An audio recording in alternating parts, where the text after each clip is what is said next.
The Tale of Jolly Robin, Chapter 6. Tickling a Nose. Old Mr. Crow did not want to stay near the brook to talk with Peter Mink.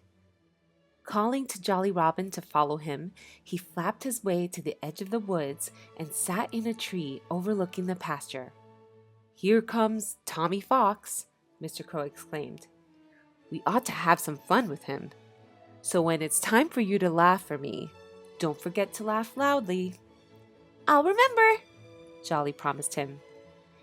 And just by way of practice, he chirruped so merrily that Tommy Fox pricked up his ears and came bounding up to the tree where Jolly and Mr. Crow were sitting.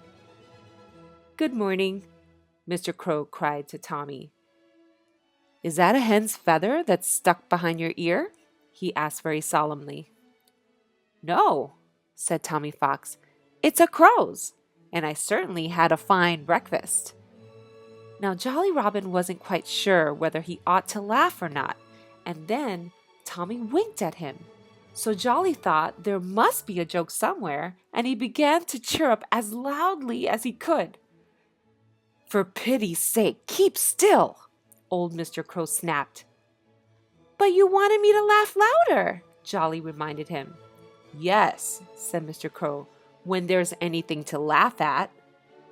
"But didn't Tommy Fox make a joke?" Jolly Robin asked. "A very poor one," old Mr. Crow replied. "A very poor joke indeed, I see," he added. "I see you've not had much experience laughing for people, and here's where you make a mistake. You laugh at other people's jokes, which is all wrong. After this, you must laugh at my jokes. Do you understand?" Jolly Robin said he understood, and Mr. Crow remarked that he was glad there would be no more trouble. "And now," the old fellow said, "now we'll go over to the swamp where Uncle Sammy Coon lives. We ought to have some fun with him." So over to the swamp they flew, where they found Uncle Sammy Coon sunning himself in the top of a tall hemlock. "Howdy-do," said Mr. Crow. But Uncle Sammy Coon did not answer. "We're in luck," Mr. Crow said with a chuckle. "I declare, I believe the old beggar's asleep. Just watch me play a practical joke on him." So Mr. Crow lighted on a branch near Uncle Sammy Coon and began tickling his nose. Pretty soon, Uncle Sammy Coon sneezed, and when that happened, Mr. Crow jumped back quickly. But Uncle Sammy didn't awake. At least, he didn't open his eyes. So Mr. Crow tickled his nose again. Now old Mr. Crow was so amused that he glanced at Jolly Robin to see if he was watching. And in that instant, when Mr. Crow looked away, Uncle Sammy Coon leaped at him. He caught Mr. Crow by the tail, too. The old gentleman set up a great din. He squawked, "Help! Help!" at the top of his voice and flapped his broad wings. The struggle was over in a moment. By a great effort, Mr. Crow broke away, leaving one of his tail feathers with Uncle Sammy Coon, and flew into another tree nearby. Then Jolly Robin laughed as if he would never stop. He thought that it must be the proper time to laugh, because Mr. Crow had said he was going to play a joke on Uncle Sammy. Mr. Crow, however, seemed to think differently about the matter. "Do keep quiet," he cried.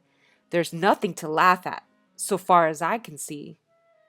"But you said we're going to play a joke on Uncle Sammy Coon, didn't you?" Jolly inquired. "Yes," Mr. Crow replied, "but it's no joke to lose a tail feather, and I wouldn't think of laughing at what just happened. Besides," he continued, "your laughter is altogether wrong. What you must try to do is to laugh very sadly.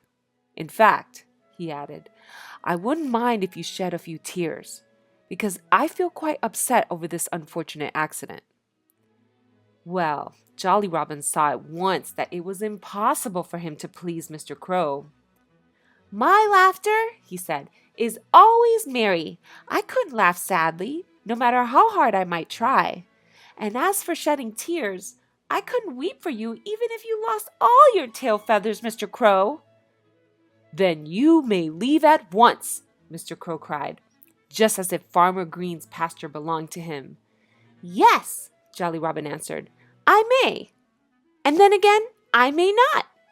And since he stayed right there and laughed, old Mr. Crow himself flew away. It was a long while, too, before he could bear to hear people laugh, for he thought they must be laughing at him because he had lost a tail feather. And perhaps that was what amused Jolly Robin, though I never thought of that before.